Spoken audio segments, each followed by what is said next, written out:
Les universités Marien Ngouabi et Denis Sassou Nguesso seront dotées d'un système de connectivité à Internet haut débit et des points d'accès Wi-Fi gratuits. Les travaux relatifs à la connectivité de ces deux établissements publics d'enseignement supérieur ont été lancés ce 17 avril par le Premier ministre chef du gouvernement. Ces travaux, qui intègrent la deuxième composante du projet d'accélération de la transformation numérique avec l'appui de la Banque mondiale, seront exécutés en 3 phases. Permettez-moi de souligner les engagements contractuels pris dans le cadre de ce projet. Il s'agit notamment de la connectivité Internet haut débit pour les 2 universités qui a été confiée à l'opérateur Silicon Connect pour un montant de plus de 4 milliards de francs CFA pour une durée de travaux de 3 mois. L'installation des points Wi-Fi à l'université Denis Sassou Nguesso qui a été attribuée à la société Burotop pour un montant de près de 2,5 milliards de francs CFA pour une durée de travaux de 6 mois.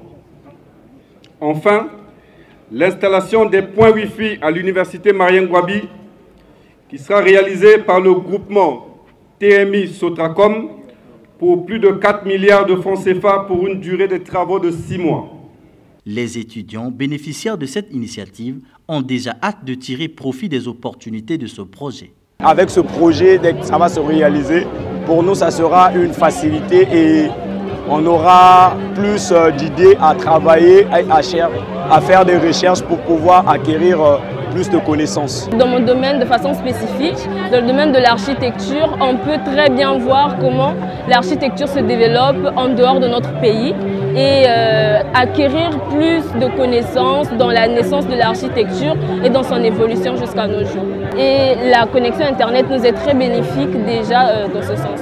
Pour le gouvernement, l'objectif est de révolutionner le système éducatif avec l'apport du numérique afin de s'ouvrir à la société de la connaissance. Ces 2 universités pourront donc à long terme développer des programmes visant à favoriser la recherche, accélérer les enseignements à distance pour les apprenants et aussi améliorer leurs performances. Dans cette quête permanente de placer les jeunes au cœur du développement national, le ministère des Postes, des Télécommunications et de l'économie numérique, dont j'ai la charge, multiplie des projets et des initiatives qui répondent aux besoins de connectivité et de formation en compétences numériques des populations dont la majorité est jeune et exigeante.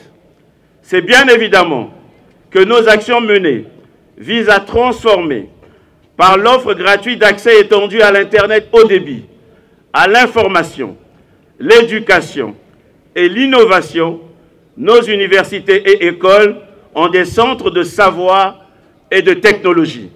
Nous avons l'obligation de lui permettre à cette jeunesse de pouvoir recourir à toutes les possibilités du numérique, toutes les possibilités qui vont permettre d'améliorer les conditions d'apprentissage.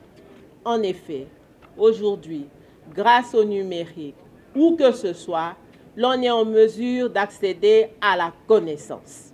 Et nous voulons donc, grâce à cette possibilité qui est offerte à nos étudiants, leur permettre de pouvoir accéder à toute la connaissance possible. Les projets de connectivité des 2 universités publiques du Congo est ici une réponse donnée à la nécessité d'assurer une formation de qualité à l'élite congolaise en s'appuyant sur les outils numériques. Les 11 établissements de l'université Marien Ngouabi et les différentes facultés de l'université Denis Sassou Nguesso se verront installer des points d'accès Wi-Fi à volonté en vue de faciliter l'inclusion numérique en milieu universitaire. Le ministère de l'Enseignement supérieur s'organise pour permettre, avec l'appui du ministère de l'économie numérique, à garantir la digitalisation de nos établissements universitaires.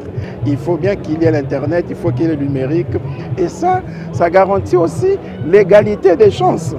Parce que les points Wi-Fi qui vont être placés ça et là donneront donc la possibilité aux étudiants, quelles que soient leurs conditions sociales, quelle que soit leur capacité intellectuelle, d'avoir accès à l'Internet et donc d'avoir accès à la recherche, d'avoir accès à la formation. L'opérationnalisation de ce vaste programme bénéficie de l'appui technique et financier de la Banque mondiale par l'entremise du projet d'accélération de la transformation numérique. Le projet va combler le gap du pays en matière d'infrastructures numériques.